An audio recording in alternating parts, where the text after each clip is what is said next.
The challenge with climate change is how do you photograph climate change? How do you illustrate it? So I decided to tell a story of climate change through a personal view.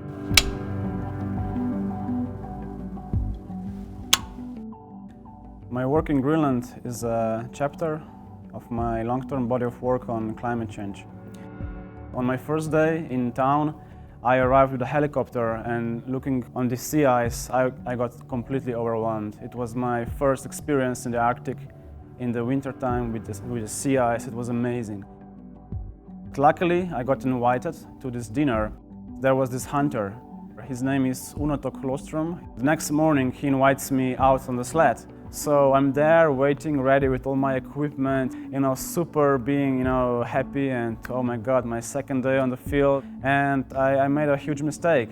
You want to get one more picture, so I stood up from a sled and I slipped over ropes, and boom, dogs just took off. After about an hour, we see a black, small point getting bigger and bigger, and it was these guys that turned around and went in our direction, and luckily every bag was there. One of my favorite pictures is a portrait of Albert Lucassen. He is a hunter from Umanak. It was April, and the ice was started to melt, which is highly unusual. Usually the ice would stay up until June. We went out in a boat, and we found a small ice floe, so it was an opportunity to take a portrait of him, and also a great way to illustrate the impact of climate change. Climate change, for sure, I can see affects them also socially. When there is ice, they have more territory, more ways of transport. They can visit their friends and relatives who are all spread around the Umanak Bay. I will never forget these long trips on the ice. On my last trip, we were coming back from a settlement to this town, and it was like a 7-hour trip over frozen ice fjord. This family that I was with, they were just trying to get to a birthday party of their granddaughter.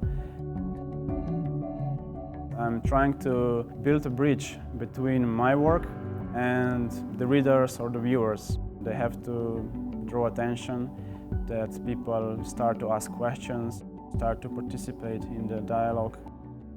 What is the future like for our planet? We gotta change so many things.